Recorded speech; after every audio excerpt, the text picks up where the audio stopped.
Well, Nick Murray works with Adopt an Intern. That's a company set up to get young people into paid placements. Thanks very much for joining us, Nick. I'm going to start off by asking, what is so wrong with this practice? Well, it's not just a question of trying each other out. I think the problem is much more widespread than that. What we're looking at here is young people, a lot of the time, really getting taken advantage of. We believe at Adopt an Intern that if you're going to a business, you're contributing to that business, then you deserve to be paid for your time.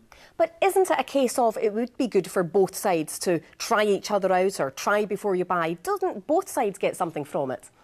I think that what we've seen, and the reason that Stewart McDonald has pushed this bill through, is that a lot of sectors, especially in hospitality and retail, are taking advantage of young, naive people who are just looking to get a foot in the door, and it's incredibly demoralising for young job seekers to not have a contract at the end of it, a carrot dangled in front of them, and to not feel valued for their contributions.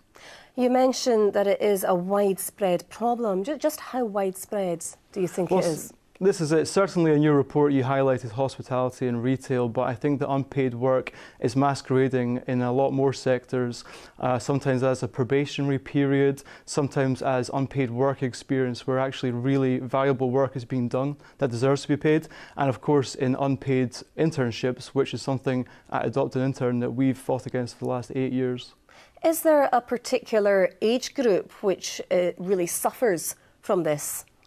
Well, certainly school leavers and graduates, perhaps people that are students that are part-time, just looking for a bit of pocket money, they're at risk because a lot of the time these people don't know their rights. And at our company, and certainly other ones, we help to promote paid internships as a way for companies to onboard permanent talent, but also for young people to get a chance to prove themselves. You've touched on it there, but just tell us a bit more about how Adopt an Intern works then. Certainly. So we've been going 8 years, and we've been pushing this idea of paid internships. At the start, interns, it was really quite early days for that, and through the 8 years we've redefined what the intern is and what they're capable of.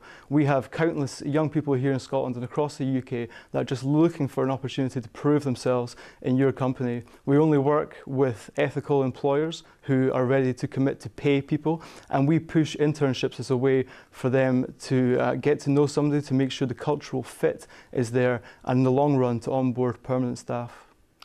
All right, Nick, thank you very much for joining us here on STV News tonight. Thank you.